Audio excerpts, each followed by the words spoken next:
제목이 재밌죠? 착한 사람도 바람난다. 미라 커센바움이 참 여러 책을 썼어요. 아주 책 제목이 재밌어서 눈에 뜬 작가이기도 합니다.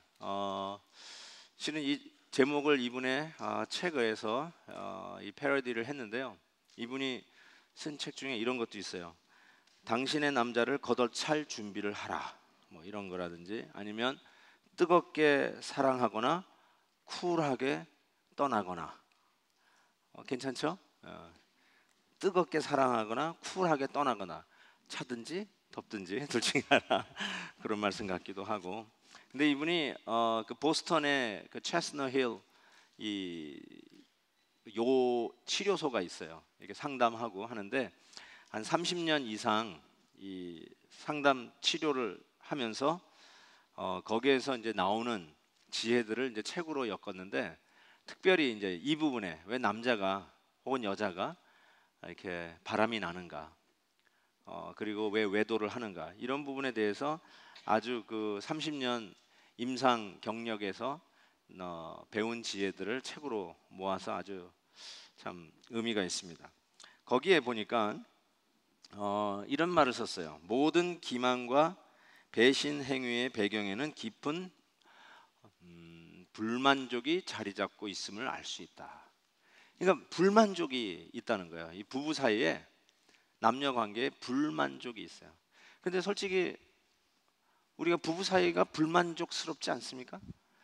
누가 완벽하게 자기 배우자에 대해서 만족하는 사람이 몇 명이나 되겠어요? 저 빼고. 우리 아내가 저를 막 째려보고 있어서 갑자기 이런 말이 나오는데, 어쨌든 네, 누가 있겠어요? 다 one way or another 참 부족한 점이 있고 좀 아쉬운 점이 있긴 마련이에요. 근데 이분이 크리스찬은 아닌 것 같아요. 제가 이렇게 보는데 크리스찬은 아닌 것 같은데, 그 30년 경력에서 배운 그 지혜를 제가 보면서 답은 우리가 더 좋은 답을 갖고 있다는 생각을 제가 해보면서 오늘 소개를 합니다. 이 불만족이 뭔가 이렇게 좀 생각해 봤는데, 이분이 정리를 했어요. 바람피는 이유를 한 4가지로 정리를 했더라고요. 첫 번째는 젊은 시절에는 충동적이고 돌발적인 뭘까요? 성욕구 때문에 바람을 핀다는 거예요. 20대들이겠죠. 그 다음에 나이가 들어서는 아내와 대화가 점점 줄고 누구한테 의지하고 싶은 마음에 바람을 피운대요. 자, 이 참 기가 막힌 말이죠. 의지하고 싶대요. 지금 아내나 남편 외에 딴 사람에게 의지하고 싶다. 굉장히 조심스러운 부분입니다. 세 번째는 현실적 압박감이 상당해 도피의 수단으로 이 바람을 피우는 경우도 있다고 하고요. 그 다음에 네 번째로는 선천적으로 타고났다. 이렇게 얘기했어요. 이게 4가지인데 잘 보세요. 성욕구, 아내와 대화가 부족하고 누군가를 의지하고 싶은 마음이다, 어떤 도피적인 수단이다, 선천적이다. 선천적인 게 뭘까요? 난 이거 보면서 굉장히 웃었는데, 뭐가 선천적이에요? 여러분 딱 보면 알아요? 그냥 뭐 좀 죄송하지만 우리 교회 목사님들이 목사가 아니었으면 누가 제일 바람을 폈을 것 같습니까? 딱 보면 알아요 혹시? 누구요? 네? 네, 얘기했다가 여기 그 사모님에 의해서 죽습니다 그냥. 그러니까 뭐 예를 들면 우리 집에 꼭 기생 오라비 같이 생겼다. 그래가지고 꼭 저 사람은 뭔가 이 우머나이저, 그런 사람이 좀 있어요. 좀 느끼한 남자들. 그렇죠. 좀 그런 사람들이 있어요. 말 한마디를 해도 이렇게 끈적거리는 말을 하는 남자들이 좀 있는 것 같아요. 아주 기분이 안 좋은데, 근데 이상하게 또 그런 사람에게 끌리는 자매들이 있어요. 그 끈적거림에 이렇게 딱 붙는 여자들도 있는 것을 봐요. 참 희한해요. 그래서 아마 어쩌면 선천적인 게 있을 수도 있다라고 하지만, 저는 이 선천적인 게 저 앞에 나와 있는 성적 욕구하고 큰 차이가 없다, 저는 그렇게 생각하고, 그렇다면 성적 욕구가 없는 사람이 이 세상에 없듯이 모두에게는 선천적, 이걸 성경적으로 얘기하면 오리지널 신, 원죄 속에 박혀 있는, 우리의 그 DNA 속에 박혀 있는 바람, 누구든지 다 필 수 있는 가능성은 있다라는 전제로 시작을 하고 싶습니다. 이거를 이제 네 가지를 합쳐 보니까 이렇게 정리가 됩니다. 바람을 피우는 가장 큰 원인은 배우자와 대화가 단절되고, 그 다음에 진솔한 관계를 맺지 못하는 것에서부터 결국은 시작이 된다. 이렇게 정리가 되겠습니다. 참 제대로 파악한 것 같아요. 저도 그렇다고 생각해요. 제 목회 경력 속에서 왜 이런 많은 이제 이혼 위기 속에 상담하는 거를 경험을 토대로 해보면, 결국은 대화 단절과 서로가 진솔하지 못하고 관계가 삐끄덕거리기 시작하고 신뢰하지 못하면서 쌓이고 쌓여서 어느 순간에 터지는 그 경우를 참 많이 봤습니다. 그러니까 참 이 부분이 얼마든지 예방할 수 있는 부분이라는 걸 제가 확실히 압니다.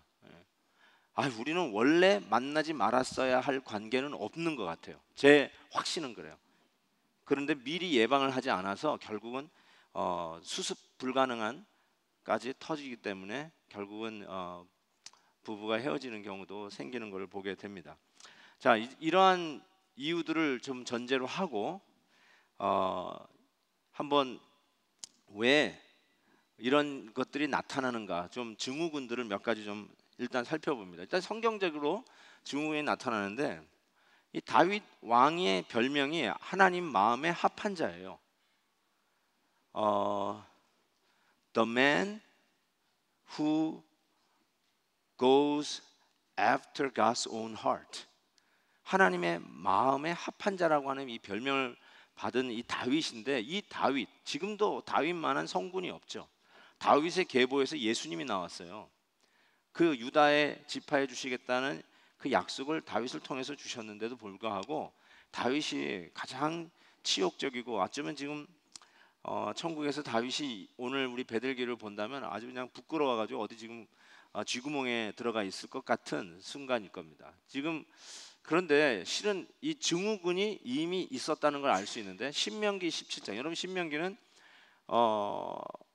가나안 땅에 들어가는 백성들을 위해서 다시 쓴 계명이에요. 다시 쓴 하나님의 말씀. 그래서 신명기, 세컨 율법이라는 뜻입니다. 두 번째 다시 쓰는 말이라는 뜻인데, 거기에 보면 이렇게 돼 있어요. 그는 병마를 많이 두지 말 것이며 병마를 많이 얻으려고 그 백성을 애굽으로 돌아가게 하지 말 것이니, 이는 여호와께서 너희에게 이르시기를 너희가 이후에는, 지금 이제 왕국 시대를 얘기한다고 하고요, 그 길로 다시 돌아가지 말 것이라 하였음이며. 그 다음에 읽어보실까요? 다 같이 시작.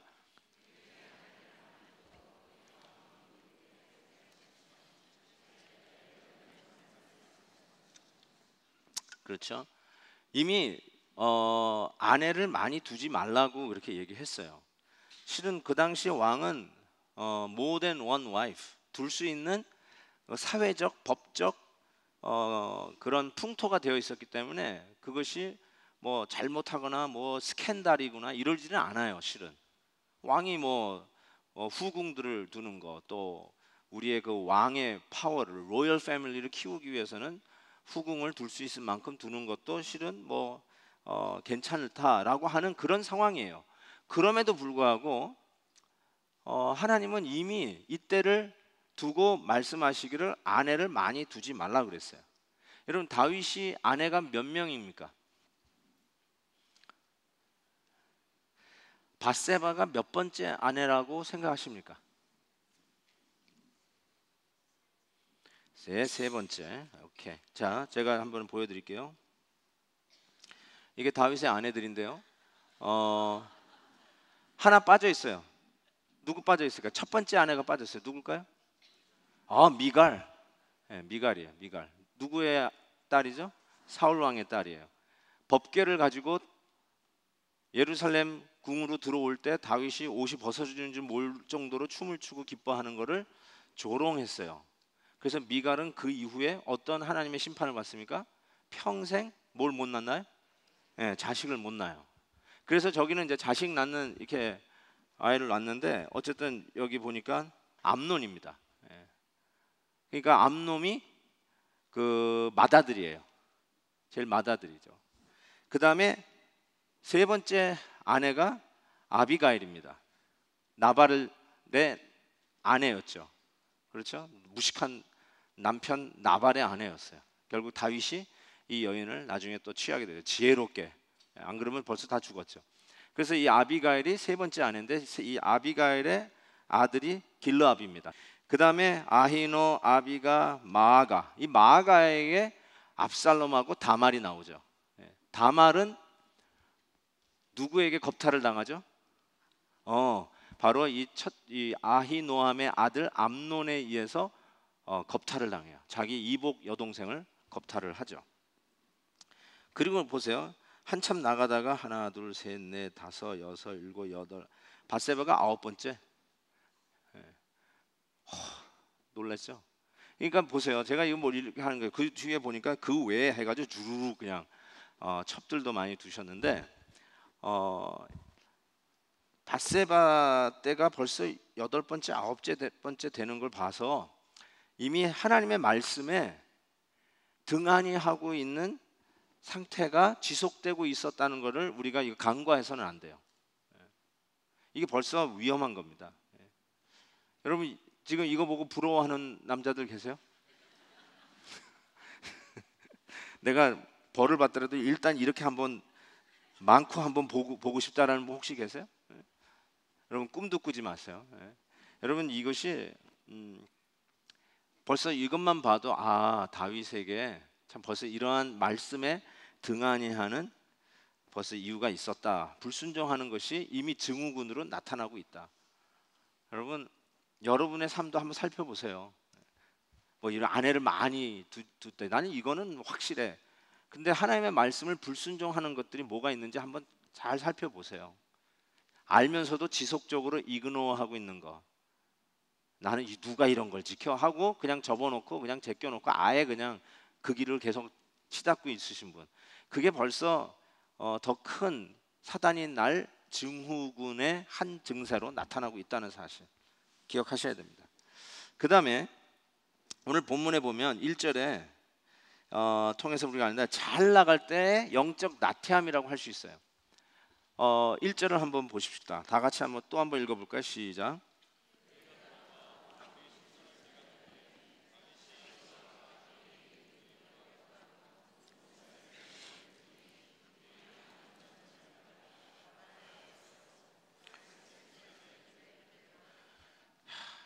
요 막판에 다윗은 예루살렘에 그냥 있더라 해도 돼요. 원래 그렇게 써도 상관없어요. 근데 이 작가의 의도가 탁 배어나죠.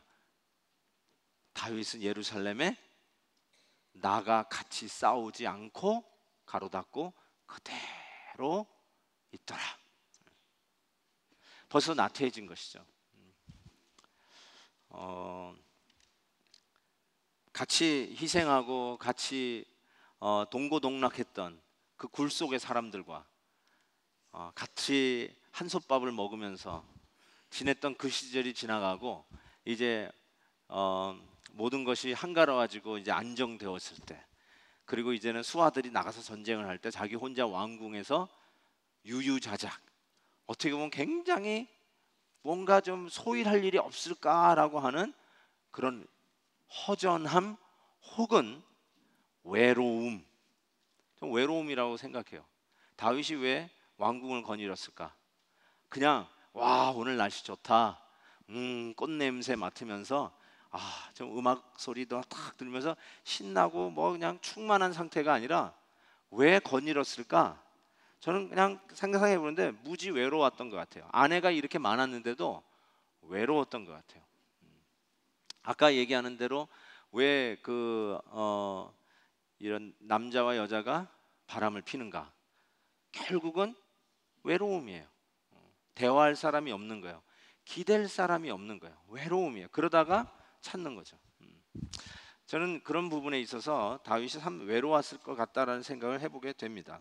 어쨌든 잘 나갈 때 이런 일이 벌어졌어요. 태만해졌어요. 여러분 막 정신없이 바쁠 때 이민 생활 너무너무 바빠가지고 그냥 투잡 쓰리잡 뜰 때는요 이런 생각을 못해요. 근데 이제는 편해졌어요. 골프도 일주일에 한 번, 두 번 나갈 수 있는 여유를 얼마든지 낼 수 있고요. 비즈니스도 내가 꼭 그 자리에 가서 문 열 때부터 닫을 때까지 있지 않아도 충분히 돌아가요 이제는. 그래서 여유도 있고 여가도 즐길 수도 있고 여행도 다닐 수도 있고, 그래가지고 제법 시간이 있는 바로 그때, 이제는 좀 성공했고 이제는 좀 안정됐다라고 하는 바로 그 순간에 찾아오는 영적 나태함이 바로 이 하나님의 마음에 합한 왕이었던 다윗도 타락하게 하고, 우리 표현대로 얘기하면 외도를 시작하게 된다는 것이에요. 제가 한번 얘기했던 것 같은데, 클린턴 대통령의 그 스캔들, 마니카 루인스과의 스캔들이 있었던 걸 여러분이 아십니다. 그때 이제 이 힐러리 클린턴이 쓴 책도 나왔죠. 그래서 그 이후에 힐러리 클린턴이 그 당시에 그때 이렇게 썼어요. 자기 남편이 그 마니카 루인스키 그 화이트하우스 그 인턴과 그 일이 터졌을 때 이렇게 썼어요. 가장 내 인생에 miserable 한 시간이었다. 가장 miserable 한 시간이었다. 이렇게 얘기하는데, 여러분 아마 그 어느 정도 간접적으로라도 여러분이 이해할 수 있을 거예요. 뭐 first lady라고 하는 영부인이라고 하는 그런 자격이 아니라 그냥 한 남자의 부인으로서 자기 남편이 참 그런 일들로 완전히 회자가 되고 완전히 퍼블릭 앞에서 shame 당할 때 그 남자의 아내로서 miserable, most miserable, 그리고 devastating 하는 순간이라고 그렇게 자서전에 고백했어요. 네.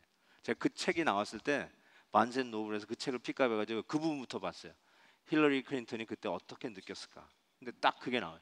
most miserable and devastating time of my life 하고 딱 쓰는데 이해가 되더라고요. 자, 그런데 여러분도 알다시피 하원의회에서는 탄핵을 결정하고 상원의원으로 이렇게 넘어갔습니다. 그래서 상원의회에서 이제 탄핵을 하는데, 그때 그 스타 검사라고 그랬죠. 스타 검사, STARR, 그 특별 검사, 특검이 와가지고 이제 이걸 조사하고 이제 뭐 여러 가지가 다 연결돼서 결국은 이제 그것이 확실하게 드러났잖아요. 했다고.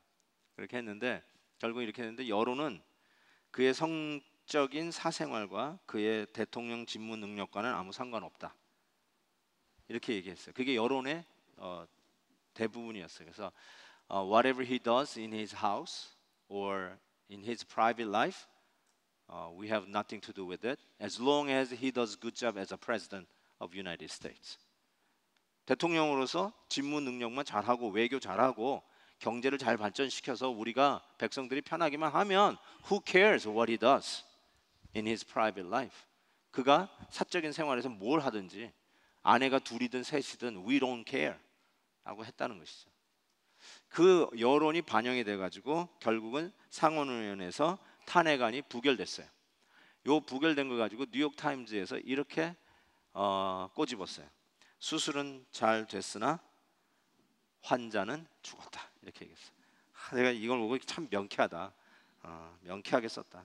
수술은 잘 됐으나, 즉 여론은 반영했지만 결국은 환자는 죽었다는 것이죠. 일은 제대로 정리하지 못했다. 공의가 이루어지지 못했다라는 것입니다. 근데 여러분 이것을 보고 뭐 별일 다 있네 할지 모르지만 이것이 실은 굉장히 많은 사람들이 공유하고 있는 생각이라는 거 아세요? 그 사람이 사적 생활에 하는 거하고는 그게 무슨 상관이냐. 우리가 같이 이 회사에서 저 사람과 같이 일하는데 저 사람이 이를 세일즈맨으로서 물건만 잘 파면 될지, 그 사람이 집에서 아내하고 싸우든 애들을 혁 뒤로 빼가지고 패든 뭔 상관이냐. 우리 직장에서 내가 맡긴 일만 잘하면 되지. 그런 생각 혹시 안 하세요?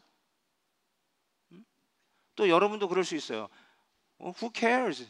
내가 당신에게 요구한 일만 잘해가지고 내가 월급만 받으면 됐지, 왜 내가 집에서 우리 아내하고 싸우는지 우리 애들 교육을 잘 시키는지 무슨 상관이냐고 할 수 있잖아요. 자, 그러면 교회에다가 적용해 볼까요? Who cares? 김한효 목사가 집에서 아내하고 싸우고 발길 차고 그냥 어퍼커트하고 그냥 들러매든지 무슨 상관이냐. 주일날 강단만 잘 지키면 되지. 그렇게 얘기하는 게 좀 이상하죠. 여기까지 오니까 좀 이상하죠. 응? 여기다 적용하려니까 좀 이상하죠. 저는 그 영어에 그 잘 번역이 안 되는 단어 중에 하나가 integrity예요. integrity. 난 integrity를 믿어요.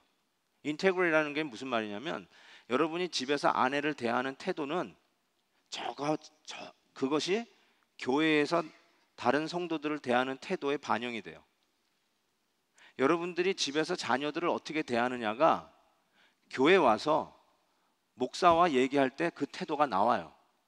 너 그런 거 아세요, 여러분? 집에서 하는 거하고 나 교회에서 하는 건 따로따로야. 내 교회에서 장로로 일하는 것과 집에서 남편이나 아빠로서 일하는 건 난 이건 별거야 라고 얘기한다면 그게 말이 안 되는 거 아니에요. 그러면 그걸 뭐라고 해요? 인테그리티가 없다는 거예요. 컨시스턴시가 없다는 겁니다. 저는 그래서 대통령의 그 집무 능력하고 그의 사생활은 연결되어 있다고 저는 생각해요. 여러분의 교회에서 섬기는 그 덕은 여러분이 직장에서 어떻게 상사와 혹은 밑에 있는 사람과 관계를 맺는지, 집에서 아내와 남편과 혹은 자녀들과 어떻게 화목하는지하고 다 연결이 되어 있다라고 생각합니다. 그래서 성경에서도 장로나 집사를 뽑을 때 한 아내의 남편이며 자녀를 잘 돌보는 자라야 할지며 이렇게 얘기했어요. 그게 따로따로가 아니라 연결되어 있는 인테그리티라는 뜻입니다. 그래서 저는 이걸 보고 굉장히 놀랐습니다. 청교도가 세운 이 미국이 저렇게 되었다는 것이죠.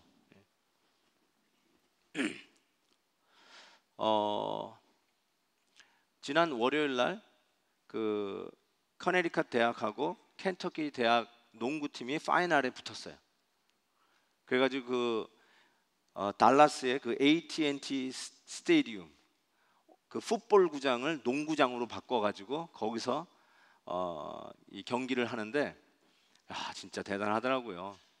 아니 풋볼 구장에서 어떻게 농구를 해요? 농구공이 보이겠어요? 저 끝에 앉아가지고. 그런데 농구장보다 더 큰 LED 화면이 쫙 걸려 있어요. 농구장보다 더 큰 화면이. 하여튼 우리 교회는 놀래지를 않아. 놀래지를. 진짜 여러분 너무해 정말. 오케이 알았어요. 안 해. 그런 얘기 안 할게요. 근데 그 경기에 클린턴 대통령하고 조지 W 부시 대통령이 사이 바이 사이 딱 앉아가지고 막 팝콘 먹으면서 경기를 관전하는 게 딱 보이더라고요. 이렇게 보는데 이게 잠깐 비쳤는데 두 분 다 허연 할아버지가 되셔가지고 같은 조금 연민의 정도 좀 느끼고 한때는 세계 최고의 권력을 가진 자들이었는데 그러면서 한 분은 그런 참 어처구니 없는 스캔들에 휘말리기도 하고 한 분은 그냥 데저트 스톰 해가지고 전쟁을 치르고 그거의 연장선상에서 지금도 미국이 이 전쟁의 그 아프간이며 그런 거 보면서 참 미국이라는 나라를 이렇게 보면서 그래도 미국이 그런데도 나와가지고 이렇게 농구 구경하는 거 보니까 참 괜찮은 나라다 이런 생각도 해봅니다. 어쨌든 여러분에게도 이런 유혹이 있을 수 있을 것 같아요. 내가 직장에서 하는 것과 가정에서 하는 것과 교회에서 하는 것들이 내가 그냥 맡겨진 일만 하면 된다라고 할지 모르지만 이게 전부 다 연결되어 있다는 사실을 여러분이 잊지 말아야 합니다. 자, 남편과 아내가 외도하는 그 이유를 제가 미디어에서 좀 서치를 해가지고 정리를 해봤는데 그냥 스탑 없이 계속 좀 봅시다. 제가 3가지를 봤는데 여러분이 보시면서 뭐가 외도하는 이유로 밝히는지 여기 그래도 말하는 분들은 나름대로 그 영역에서 그 전문가로 나와서 톡쇼에 나와서 얘기하는 분들이에요. 그러니까 한번 볼 수 있기를 바랍니다. 외도를 하게 되는 결정적인 이유가 남자는 저 여자가 어떨까라는 호기심에서 시작되는 경우가 되게 많고요. 여자는 내가 사랑을 충분히 못 받고 있구나 혹은 내가 여자로서 매력이 없나 이 사람한테 라는 생각에서 시작되는 경우가 훨씬 많대요. 그러니까 관계가 좀 끊어졌다라고 생각할 때 여자가 훨씬 외도 쪽으로 빠져서 그래서 여자가 바람이 났을 때 이혼으로 귀결되는 경우가 훨씬 많다고 하거든요. 그렇죠. 외도 이유가 연령별에 따라 조금 다르다 그래요. 어떻게? 먼저 20대 같은 경우에는 일단 결혼 날짜를 받은 후에 이 남자가 정말 내게 남자일까? 맞는 사람인가, 이 사람을 정말 믿을 만한 사람인가 이런 의심이 들 때 외도에 대한 유혹을 느낀다는 거예요. 30대 같은 경우에는 이제 이미 느꼈어야 했던 다른 사람들은 모두 느낀다는 그 오르가즘을 나는 왜 못 느낄까? 혹시 배우자가 바뀌면 혹시 다르지 않을까? 이런 유혹이 있다는 겁니다. 그리고 30대 지나서 40대가 되면은 이제 갱년기, 내 청춘이 끝나가는 이 시점에 마지막 불꽃을 태워버리라. 그리고 50대가 되면 이제는 집에 들어와도 영 쓸모없는 남편. 그러면서 동시에 나에게 무관심한, 전혀 나에게 관심 가지 않는 그 남편. 이제 그리고 아이들도 떠나버린 이 시점에 나의 고독함을 함께 나눌 친구 같은 또 다른 남자는 없을까? 이런 어쩌면 삶의 그 발달 단계에 따라 발생할 수 있는 고민들과 함께 외도에 대한 유혹은 찾아온다는 거죠. 기혼 남녀에게 물었는데요. 바람피는 이유를 한번 물어봤어요. 근데 이게 나이대별로 달라요. 충격적이에요. 20대는 새로운 이상형이 나타나서. 이상형이 나타나서. 그렇구나. 30대는 이제 권태기가 온 거죠. 권태기 때문에. 40대가 놀랐습니다. 뭐예요? 40대는요. 왜 바람 피우냐고 물어봤더니 재미로. 저 이거 깜짝 놀랐어요. 뭐 말이 다 다른 말 같지만 실은 저는 이거를 궁극적으로 종합하면 어떻게 연결되면 육체적인 충동과 욕구, lust, 그 다음에 외로움, 이것이 바로 우리가 곁길로 가는 하나님의 정도에서 벗어나는 바로 그 원인이다 라는 것으로 종합이 돼요. 제가 이게 리서치를 해보니까 거의 이렇게 정리되고, 아까 봤던 그 미라 크센바움의 그 책, 착한 사람도 바람핀다, 바람난다 라는 책과 정리해보니까 저렇게 정리돼요. 어떤 육체적인 욕구, 성적 욕구, 러스트죠. 성적 욕구는 꼭 나쁜 말은 아닌데 러스트, 음욕이라는 말이 더 낫겠습니다. 육체적 음욕, 부정적인 거니까. 그 다음에 두 번째는 외로움. 이 두 가지가 남자나 여자가 외도하는 이유다라고 정리가 됩니다. 자, 그러면 오늘 말씀을 통해서 이 부분을 어떻게 성경이 응답하고 있는지를 살펴보겠습니다. 첫 번째는 머리에 둥지를 틀지 못하게 하라. 자, 2절에 봅니다. 2절을 같이 읽습니다. 시작.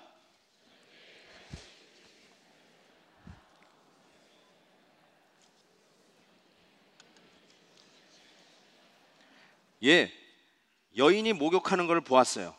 그런데 거기를 보고 어떻다고요? 심히 아름다워 보이는지라. 자, 여기까지. 이게 죄예요, 죄가 아니에요?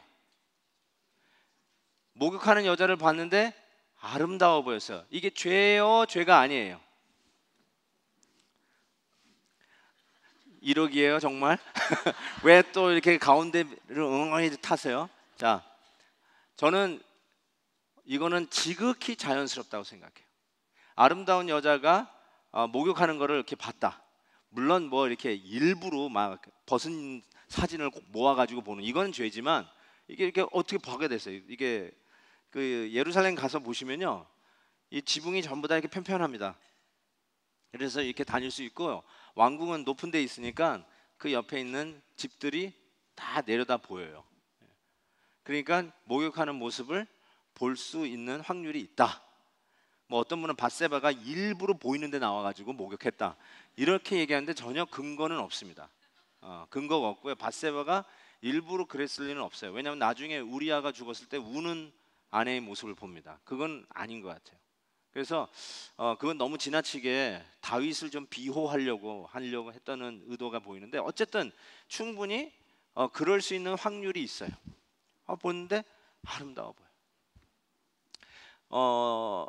그런 남자들의 그 동물성이라고 약간 좀 비하하면서 하는 얘기들이, 아내하고 이렇게 팔짱 끼고 이렇게 걸어가다가도 갑자기 너무 멋있는 팔등신 여인이 싹 지나가면 남자는 이렇게 뒤돌아본다는 것. 저는 안 돌아보지만 좌우지간 안 믿으시네. 저는 안 돌아봐요. 돌아봤다는 죽으니까. 어제는 이렇게 보는데 그거는 죄가 아니라는 거예요. 돌아보면서 와, 이쁘다 저 여자. 이게 얼굴도 이렇게 화장을 했는데 오, 화장도 너무 잘했다 헤어를 했는데 헤어가 너무너무나 예쁘게 나왔다. 머리 얼굴형하고 헤어형이 딱 알맞다. 이런 걸 느끼는 거. 저는 웬만하면 성도님들 머리 이렇게 하고 오면 저 알아봐요. 거의 알아봐요. 제가 굉장히 이런 관찰력이 있어가지고. 근데 그 얘기를 안 해요. 머리 하셨네요? 그랬다가는 큰일 나요 또. 어머 목사님이 내 머리 한 거 어떻게 아셨을까 그래가지고 또 오해할까봐 내가 얘기를 못 하겠어요. 한번 얘기했다 큰일 난 적이 있었거든요. 근데 저는 거의 알아요. 머리 깎고 왔구나. 거의 알아요. 제 머리 깎았나요 안 깎았나요? 어떻게 알아요? 어머 어떻게 내 머리를 이렇게 보고 계세요? 자, 이것까지는 괜찮아요. 이것까지는 괜찮아요. 아름다워 보인지라 이것까지는 no problem. 이쁘다. 이쁜 여자 이쁘는 걸 보는 거는 no problem. 자, 그런데 문제는 그 다음 절이에요. 3절에 보니까 다윗이 사람을 보내 그 여인을 알아보게 하였더라. 이게 문제라는 거예요. 왜 알아봐요? 왜 알아봐? 이쁘면 이뻤지 왜 알아봐요? 이렇게 했는데 이쁜 여자가 지나가서 쫓아가가지고 번호를 딴다. 이거는 안 되는 거죠. 번호 딴다는 말이 무슨 말인지 모르죠, 권사님. 죄송합니다. 그럼 왜 알아봐요? 왜 뒤까지 쫓아가가지고 어디 사는지 알아보냐? 그러지 말라는 거죠. 이쁘다, 이쁘구나. 그 정도만 하면 된다 이거죠. 그래서 이 마틴 루터가 한 유명한 명언 중에 하나라고 그래요. 새가 머리 위로 지나가게 하는 거는 어쩔 수 없다. 어쩔 수 없어요. 이쁜데 어쩔 거예요? 이쁘다. 아름다운 미를 볼 줄 아는 눈을 가진 거 이게 죄는 아니잖아요. 이쁘다. 지나가요. 그런데 그 새가 머리에 와가지고 둥지를 트는 것은 막아야 되는 거예요. 날려보내야죠. 여기 둥지를 트면 안 되죠. 둥지를 트는 게 뭐예요? 그 여인을 알아보기 시작하는 게 드디어 둥지를 만들기 시작했다는 거죠. 알아보니까 뭐예요?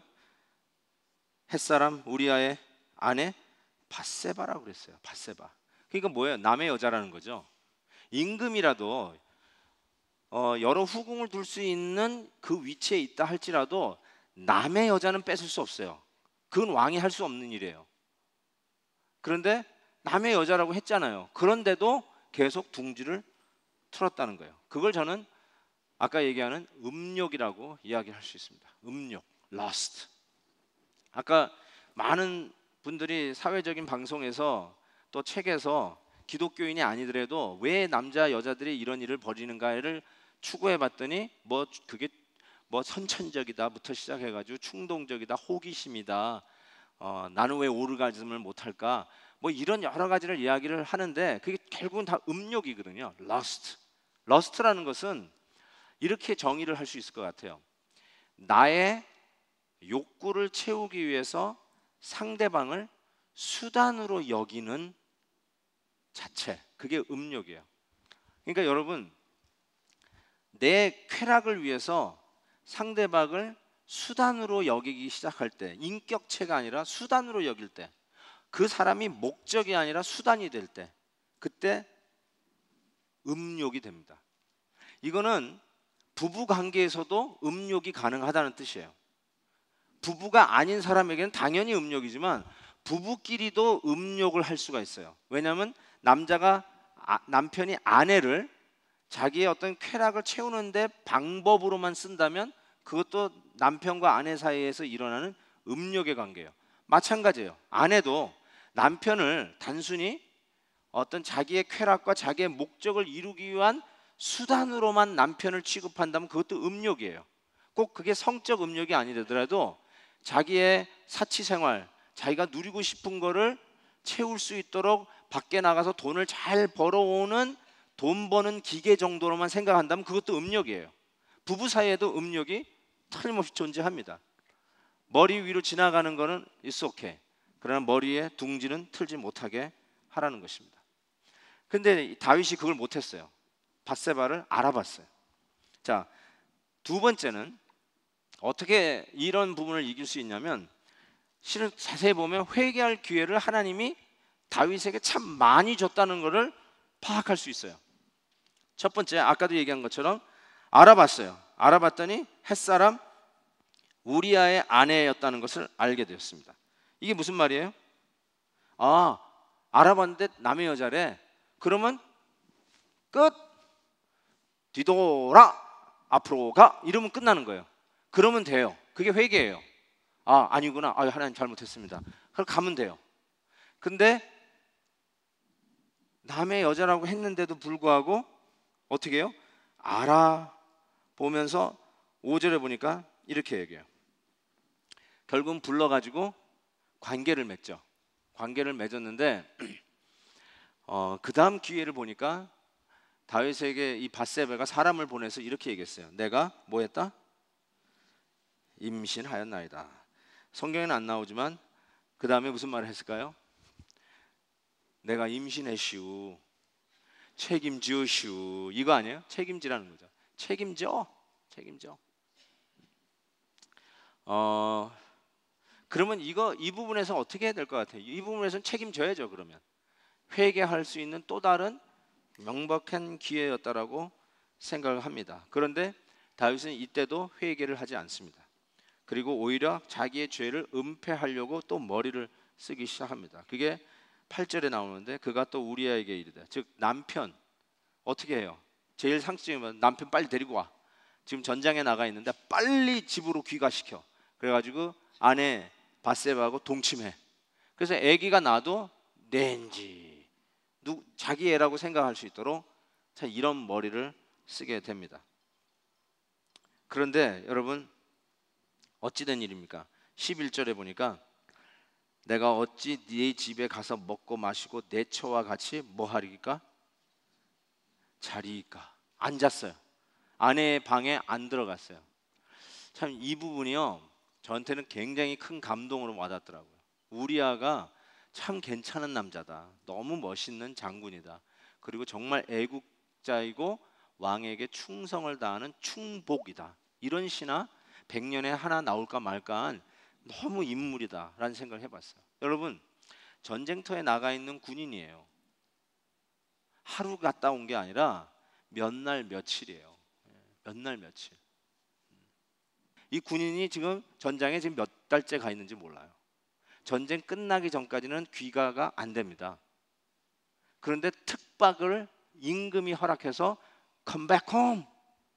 그리고 그것도 아내한테 들어가서 잘하는 거예요. 여러분 전쟁터 막사에서 살다가 집에 돌아와서 정말 깨끗한 침대에서 샤워 뜨거운 물로 한번 목욕하고 그리고 정말 몇 달 동안 안 만났던 아내와 더불어 동침을 하는 거, 이거는 뭐 안 봐도 비디오 아니겠어요? 그런데 이 우리아라고 하는 이 장군이 앉았어요. 앉았어.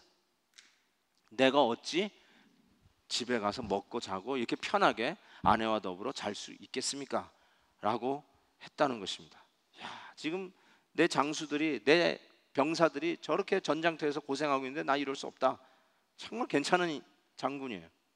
자 보세요. 그랬더니 한 번 해도 안 되고 그다음에 진탕 술을 먹였어요. 왕이. 그래서 진탕 술을 먹이면 남자들이 이제 방어벽을 다 하고 방어벽을 하니까 그랬는데도 불구하고 또 안 들어갔어요. 그래서 이 멀쩡한 다윗보다 술 취한 우리아가 더 낫다라는 말이 나왔어요. 아무리 곤드레만드레 취한 우리아가 영적으로 더 탁월했다는 거예요. 다윗보다 그 순간에는. 자, 그래서 안 되니까 드디어 다윗이 또 뭘 하냐? 회개해야 되는데 또 회개를 놓치고 뭘 했어요? 14절 15절을 보니까 아침에 되면 다윗이 편지를 써서 우리아의 손에 들려 요압에게 보내니 그 편지를 써서 이르기를 너희가 우리아를 맹렬한 싸움에 앞에 세워 두고 너희는 뒤로 물러서서 그로 맞아 죽게 하라. 죽이라고 그랬어요. 참 아이러니죠. 참 그 장수가 임금이 전해주라고 하는 편지를 들고 요압 장군, 전장에 나가 있는 요압 장군한테 갖다 주는데 그 편지가 자기를 잡아 죽이라고 하는 그 편지를 들고 갑니다. 정말 눈물 나는 이 정말 임금을 잘못 만났구나라는 생각을 해보게 되고 어떻게 이런 임금을 만나가지고 100년에 하나 나올까 말까 이런 충복 같은 이런 장수를 잃어버릴까 하는 안타까움의 순간입니다. 그리고 결국은 그래서 우리아를 전쟁에서 죽입니다. 너무너무나 그래서 완전 범죄를 했다라고 생각할 수 있어요. 왜냐하면 27절에 보니까 거의 끝부분이죠. 그 장례를 마침에 다윗이 사람을 보내 그를 왕궁으로 데려오니, 누구예요? 밧세바를 왕궁으로 데려오니 그가 그의 아내가 되어 그에게 아들을 낳으리라. 요 아들 얘기를 다음번에 합니다. 아들을 낳았어요. 그런데 끝났어요. 완전 범죄. 와, 남편도 죽었고 드디어 이제는 장례를 마치고 슬픈 그 여인을 자기가 받아줬어요. 말이 통하는 여인이었어요. 그냥 단순히 목욕하는 모습을 보고 끌린 게 아니에요. 단순히 그런 성적 욕구라고만 할 수도 없어요. 여러분, 다윗 왕은 충동적 성적 욕구에 끌렸다고 전 생각하지 않아요. 왜냐하면 그럴 충동적 성적 욕구는 얼마든지 해소할 수 있는 장치가 다 되어 있는 거예요. 후궁이 몇 명이에요? 첩이 얼마예요? 그런 거 가지고 무너진 게 아니라 외로움을 달랠 수 있는 뭔가 말이 통하는 여인이 밧세바가 아니었을까? 전 그런 생각을 해봅니다. 어쨌든 이 밧세바 때문에 그 말이 통하는 아내를 드디어 밧세바를 자기 아내로 받아들이게 되죠. 그런데 이제 다 끝났다고 생각했는데 마지막에 아주 의미심장하게 오늘 본문이 끝났는데 다윗이 행한 그 일을 여호와 보시기에 뭐예요? 악하였더라라고 얘기합니다. 나중에는 또 이제 나단 선지자가 와서 얘기를 하죠. 자, 회개할 기회를요 참 많이 주셨어요. 그런데 참 많이 놓쳤어요. 다윗이 참 많이 놓쳤어요. 그래서 회개할 기회만 놓친 게 아니라 아까운 장수도 잃어버렸어요. 그리고 그의 인테그리티가 땅에 떨어졌습니다. 참 엄청난 하나님의 진노를 사는 왕이 되어버리고 말았고, 우리에게서도 정말 치욕적인 임금으로 또 기억이 되게 되었습니다. 자, 그래서 이 부분에서 우리가 생각해 봐야 되는 게, 우리아가 비록 여기서 희생을 당했지만 우리아를 통해서 배울 게 있어요.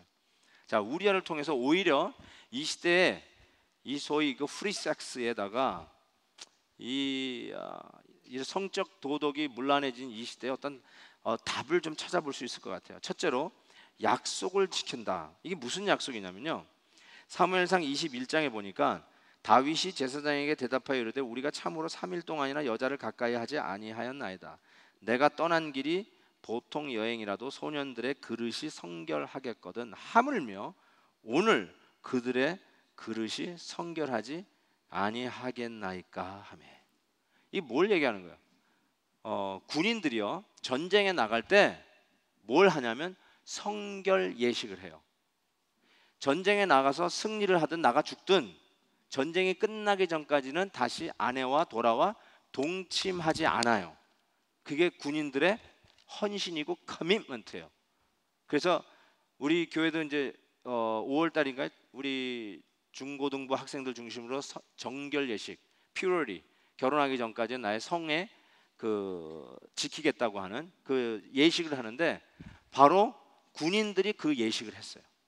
이 전쟁에서 나가서 승리하고 돌아오기 전까지는 동침하지 아니하고 성적으로 문란하자고 이 예식, 정결을 지킨다라고 하는 바로 그 예식을 했어요. 그런데 우리아가 도중에 특박으로 왕의 특혜로 돌아왔음에도 불구하고 저 예식을 지킨 거예요. 제 예식 따라 약속을 지킨 거예요. 내가 군인으로서 전쟁에 나가 있는 지금 현역인데, 지금도 전쟁이 끝나지 않았는데 어떻게 내가 성결 예식을 한 이 군인의 자존심을 꺾고, 그것도 하나님 앞에서 한 약속인데 이 약속을 끊고 내가 아내와 더불어 잘 수 있겠냐? 약속을 지키는 사람이었어요. 이 말씀이 붙드는 자라고 해도 틀리지 않습니다. 참 말씀이 중요한 거예요, 여러분. 여러분이, 그래서 저는 우리 아이들이 이번에 성결 예식 하는 걸 제가 보겠는데 그게 굉장히 중요하다고 저는 생각해요. 그런 유혹이 있을 때 자기가 그 성결 예식에서 자기 자신을 하나님 앞에 드렸던 것이 생각나면 그 위기를 넘어갈 수 있어요. 저는 세례식도 그런 거라고 생각해요. 성도가 나 마음으로 믿으면 됐지 뭐 꼭 세례를 꼭 받아야 되느냐라고 하실지 모르지만, 성도로서의 자존심을 지킬 때 유혹이 와요. 에이, 이번에는 딱 눈 감고 그냥 가자라고 할 수 있는 유혹이 올 때, 내가 그래도 세례 받은 사람이지, 세례식에서 하나님 앞에 내가 죄로 더불어 죽고 의로 더불어 같이 살았다고 하는 이 예식을 했던 것이 기억이 나면 그 위기를 이길 수가 있어요. 우리 아들 얘기해서 참 죄송한데 우리 아들이 UCSD 샌디에고 대학을 나왔는데 그 캠퍼스에서 살 때 이제 가끔씩 이제 몇 달에 한 번씩 이렇게 만나고 이렇게 할 때 좀 아들하고 자꾸 얘기를 하는 편이니까 그 솔직히 제가 기숙사에 처음에 들어갈 때 이거 짐 갖다 주고 왔지만 여러분 애들 기숙사 보세요. 여러분 애들 방은 괜찮을지 모르지만 난리도 아닙니다. 벽에 붙어 있는 것들 보면. 저는 대학 사역을 했기 때문에요. 제가 20여 년 전에 대학 사역을 했잖아요. 그때도 벽에 붙여 있는 사진들은요, 차마 눈 뜨고 볼 수가 없고요. 눈을 어디다 둬야 될지도 모르는 사진들을 더덕더덕 붙여놨어요. 여러분 애들은 아니겠죠? 물론 여러분 애들은 아닐 거예요. 다 여러분 애들은 십계명 걸어놓고 다 예수님 사진 걸어놨다고 생각이 들어요. 근데 우리 아들 안 그래도 신경이 쓰이잖아요. 근데 이제 어서 잘 지냈냐? 다른 유혹은 없었냐? 뭐 이런 거 물어봐요. 제가 아예 그냥 대놓고 물어봐요. 근데요, 한 번은 이런 얘기를 하더라고요. 아빠, I was this close. What does that mean? I was this close. 순결을 잃어버리는 유혹 이렇게까지 왔었다. 근데 지켰다. 그 얘기 하던데 고맙더라고요. 여러분 그런 유혹에 우리 젊은 아이들이 얼마나 많이 노출되어 있습니까? 순결 지키는 게 뭐 자랑입니까? 바보 취급당하죠. 비아냥거리죠. 아이고 결혼하기 전에 그것도 아직 안 해봤어. 웃기고 있네. 그런 얘기를 듣는 이 세상이에요, 여러분. 어떻게 지키느냐? 하나님 앞에 약속한 것, 하나님 앞에 성결 의식한 것. 나는 내 배우자에게 더 베스트를 주겠다.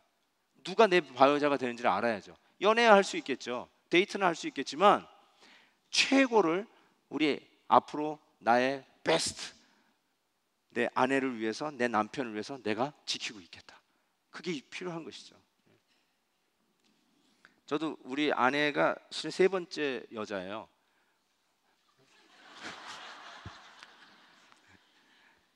두 자매하고 데이트를 했어요. 근데 제가 좀 우리 아내한테 미안한 게 뭐냐면 처음 꽃을 우리 아내한테 주고 싶었어요.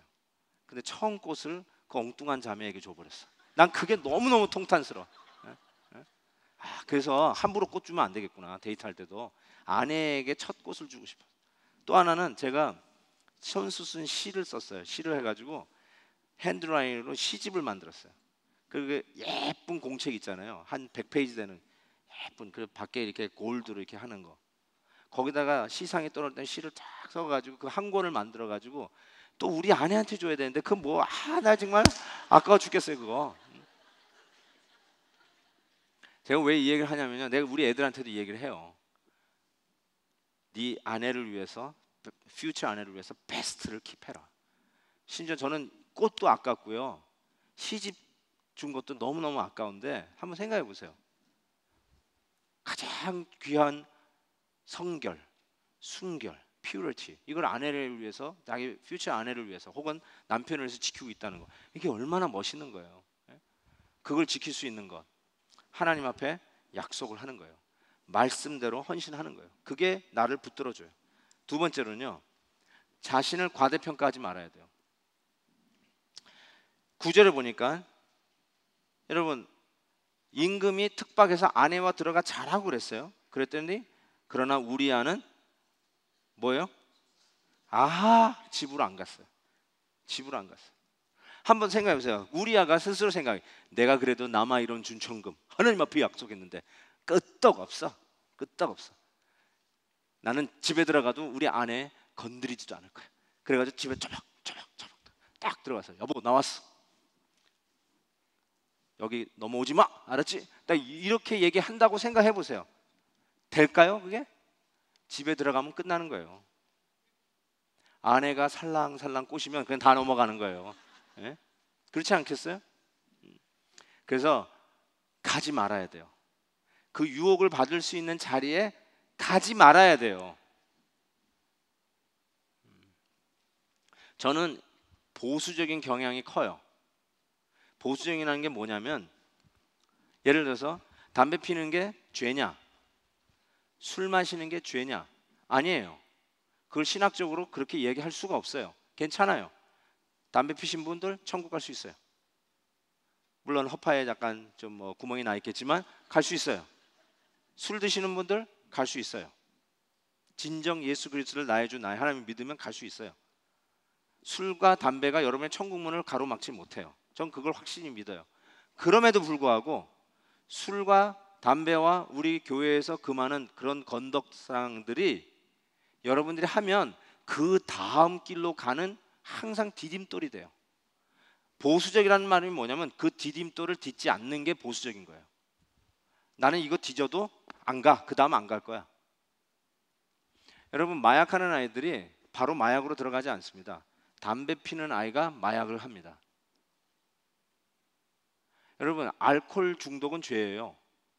알코올 중독, 오늘 갑자기 한 번 마시고 가자. 그렇다고 되는 게 아니에요. 늘 반주를 즐기고 맥주를 먹으면서 피자를 먹는 거를 생활화하고 그런 것을 아무렇지도 않게 해가지고 그냥 파티를 하고 가끔 취하기도 하고 이런 사람이 그 다음으로 가는 거예요. 우울해질 때, 기분이 영 아닐 때.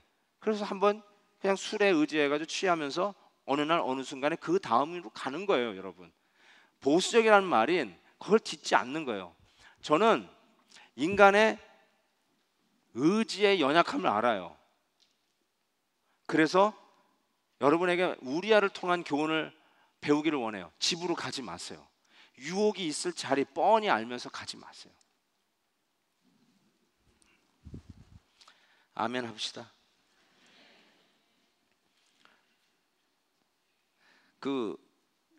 그런 거 있잖아요.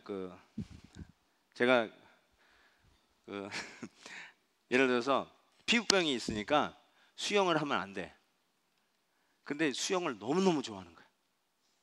그래서 수영만 나오면은 그냥 수영장에 탁 뛰어들어가고 싶은 유혹이 큰 거예요. 근데 수영을 하면 안 돼요. 의사가 가지 말라고 그랬어요. 그런데 이 아이가 집을 나서면서 안에다가 수영복을 입고 나가. 그래서 너 왜 수영복을 왜 입고 나가? 너 수영 못하는데. 혹 유혹을 못 이기고 수영하게 되면 수영하려고 수영복을 안에 입고 간대요. 이게 말이 돼야 안 돼요? 수영복은 입고 가면 안 되는 거예요. 저 마찬가지예요. 집으로 가시면 안 돼요. Don't even think about it. Don't go there.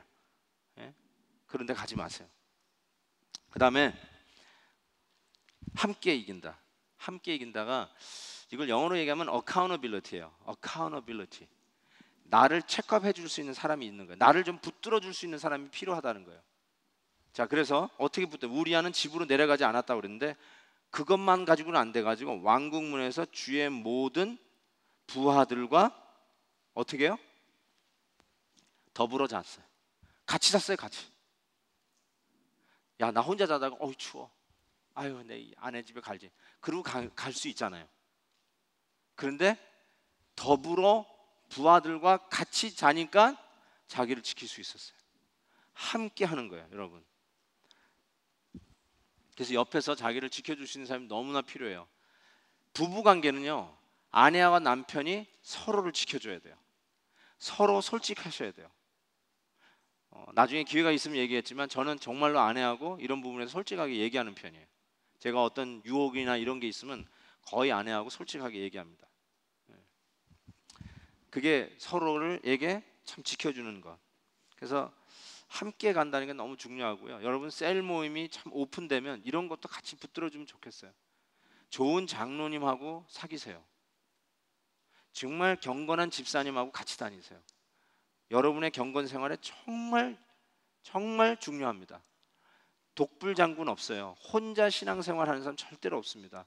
여러분의 성결과 거룩을 지키시려면 좋은 신앙의 동지와 사귀시고 좋은 동지를 만드세요. 그리고 여러분도 그런 친구가 꼭 되어 주십시오. 그 다음에 이것이 결론인데요. 더 좋은 것을 바라보라. 더 좋은 것을 바라보라.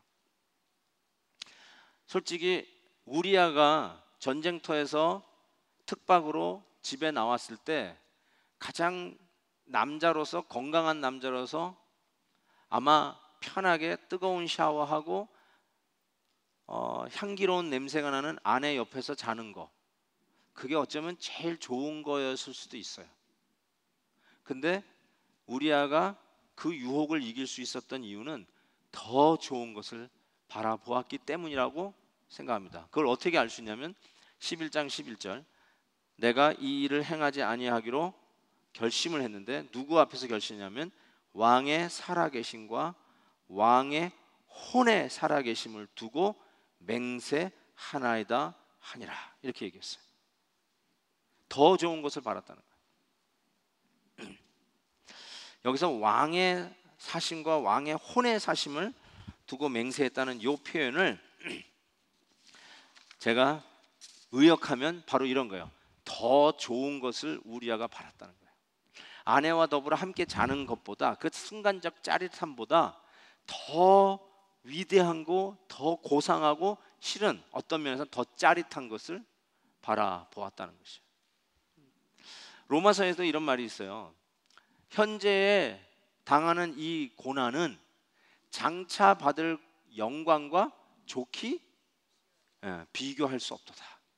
내가 지금 잠깐 고생하고 좀 참아야 되고 참 힘든 순간을 지내지만 내가 받을 영광을 생각해 보니까 이것쯤이야, 이 고생쯤이야, 이것쯤이야 하고 훌쩍 넘어갈 수 있는 힘을 얻는다는 거예요. 더 좋은 것을 바라면, 더 위대한 것을 바라면 지금 내 앞에 말초신경 자극하는 얄팍한 유혹을 넉넉히 이길 수 있다.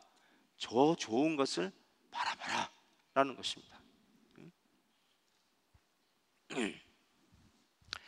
저는 더 좋은 게 뭘까라는 생각을 해봤습니다.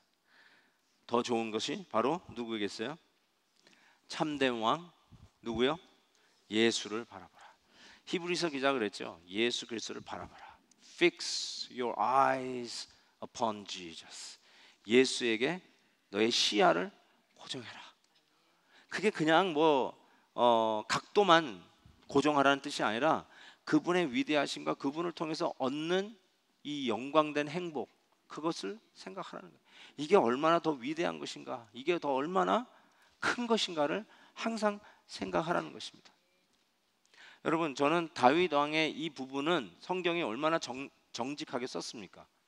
사람의 위대함을 포장하지 않습니다. 그냥 있는 그대로 인간의 적나라한 그런 실책과 부족함과 죄악상을 그대로 드러내는 이 성경, 하나님의 마음에 합한 왕, 성군이라고 하는 다윗도 넘어질 수 있는 부분을 적나라하게 드러낸 이 모습을 보면서 결국 우리에게 던지는 메시지가 뭐냐면요, 이거예요. 인간의 왕은 믿을 수 없다. 우리식으로 얘기하면 믿을 놈 없다. 그 놈에 제가 들어가나요, 안 들어가나요? 또 확실하게 또 힘주고 얘기하시는 분 많은데 맞습니다. 저도 거기에 들어가요. 믿을 놈 없다. 왜냐하면 사랑할 대상이고 이해할 대상이지 바라볼 대상은 아니에요. 믿음의 대상은 될 수가 없어요. 오직 예수님만 믿음이 대상이 돼요. 한번 생각해 보세요. 어떻게 그 충신에게 이놈 잡아 죽여라 하면 편지를 그 사람에게 들려 보낼 수 있습니까? 다윗은요, 자기보다 우리아를 더 믿었어요. 이놈은 가다가 그 편지 들춰보지 않을 거야. 우리아의 인격을 자기가 자기를 믿는 것보다 더 믿었다니까요. 여러분, 이거는 임금이 아니에요. 자기 백성, 자기 충신을 죽이는 왕. 이거는 참된 왕이 아니에요. 자기의 허점을 가리기 위해서 자기의 백성과 자기의 사람들을 이용하는 왕. 이거는 참된 왕이 아니에요. 여러분, 우리의 참된 왕은 예수 그리스도신데 그분은 여러분의 자기의 약점을 가리기 위해서 여러분을 이용하거나 여러분을 수단으로 쓰시는 분이 아니에요. 써도 상관없는 유일한 분이 예수님이신데 주님은 그러지 않으셨어요. 우리 주님은 오히려 여러분에게 이용당해도 털 깎는 자 앞에서 입을 열지 않고 조용한 양처럼 여러분의 죄를 대신 걸머지고 대신 희생당하시고 못된 왕처럼 자기의 백성을 죽이는 왕이 아니라 백성을 위해서 스스로의 목숨을 십자가에 내어주시는 진정한 왕으로 우리에게 오셨어요. 저는 오늘 이 부분을 통해서 다윗 왕은 아니구나, 고로 우리 주님뿐이 없구나, 바로 왕의 사심과 왕의 혼의 사심을 두고 맹세했던 우리야 장군이 자기의 일신의 순간적 안녕이나 편안보다, 그래서 빠지기 쉬워서 자기의 정절과 하나님 앞에 군인으로서 맹세한 것도 깨고 들어가지 아니하고 더 크신 하나님의 앞에서 한 약속을 지키기 위해서 그 유혹을 넉넉히 뛰어 넘어갔듯이 우리의 삶도 예수 그리스도를 바라다 보면서 우리 주님이 하신 모습을 보고 우리 앞에 다가오는 유혹들, 시시한 유혹들, 그것이 육체적, 말초신경 자극적, 얄팍한 러스트, 음욕의 유혹이든지, 아니면 외로움 속에서 내 외로움을 달래기 위해서 우리 주님 바라보면 충분히 채워질 수 있고 그분 한 분만으로 만족할 수 있는데, 괜히 인간적 위로와 인간적인 컴퍼니를, 그것이 내 사는 재미인 줄 알고 그냥 이 사람 저 사람에게 기대다가 내 남편에게도 받지 못했던 사랑, 내 아내에게도 느끼지 못했던 따뜻함을 괜히 지나가는 제비족에게 걸려가지고, 샤모님, shall we dance? 이 말에 그냥 넘어가가지고, 여러분 왜 유혹받고 흔들리는 줄 아세요? 예수를 안 바라봤기 때문이고요, 그 예수님으로 채워지지 않아, 충만하지 않기 때문에 자꾸 인간적인 걸로 채우려고 하다 보니까 더 큰 하나님의 영광이 있고. 제가 마지막에 쓴 말이 뭐죠?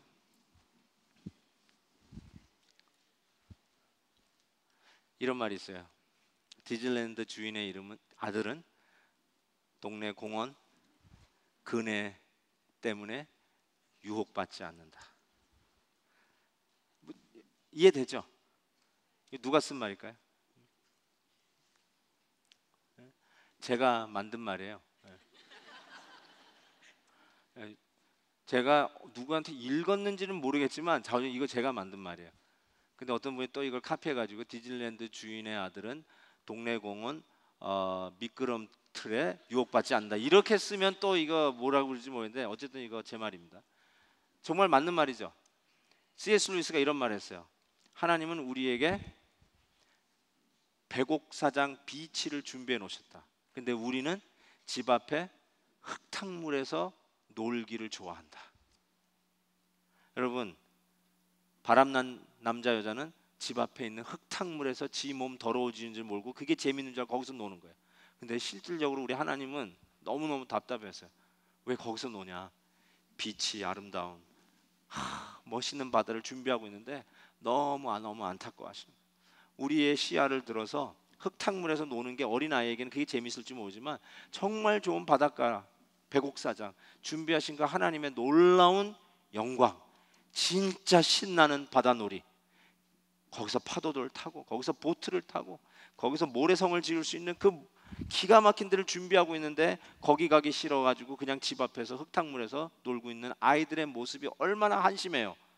마찬가지로 하나님이 우리에게 주신 이 놀라운 꿈과 계획과 영광스러운 영광된 일들, 주님을 위해서 사는 이 기쁨으로 충만한 걸 얼마나 많은데, 기껏 해서 이 세상에서 잘 먹고 잘 사는 것으로 흙탕물에서 자기 몸 더러워지는 줄 모르고 하는 것이 자기가 최고로 잘 사는 건 줄 알고 착각하면서 그냥 기분 나는 대로 캐싸라 오늘 즐기는 걸로 끝나는, 그래서 자기가 가정을 깨고 인간관계를 깨고 영원히 외로운, 결국은 저 나락으로 빠질 수밖에 없는 그 길을 가고 있는 우리 현대인들을 향해서, 심지어는 교인들도 이상한 병에 걸려가지고 자꾸 하나님이 아닌 다른 것으로 자기의 만족을 채우려고 하는 이 희한한 시대에 다시 한번 이 말씀을 통해서 예수 그리스도 참된 왕, 참된 메시아 우리 주님을 바라다보고 채우시고 충만해지시고 기뻐하시고 우리의 비전을 들어 우리 하나님이 준비하신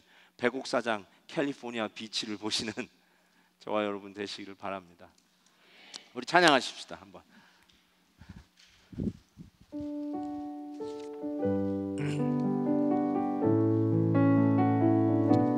나 무엇과도 주님을 바꾸지 않으리. 정말 이 찬송이 여러분의 결단이 되기를 바라요. 오늘 말씀을 통해서 혹시 여러분 걸리는 분들 있으세요? 야, 정말 내가 뭐 실질적으로 바람난 사람은 아니라 할지라도 바람기가 있구나. 모든 사람이 다 있어요. 바람길은 다 있어요. 근데 하나님이 오늘 이 말씀을 통해 다시 나를 붙들어 주시는 걸 확신하고 내가 흔들리는 이유는 오늘 이 찬송을 내가 양심껏 부를 수 없기 때문이 아닌가라는 생각을 해봅니다.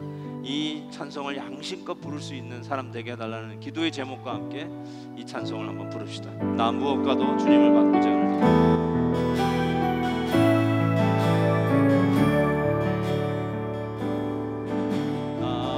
무엇과도 주님을 바꾸지 않으리. 다른 어떤 은혜 구하지 않으리. 오직 주님만이 내 삶의 도움이시니 주의 얼굴 보기 원합니다. 주님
시간 가지십시다.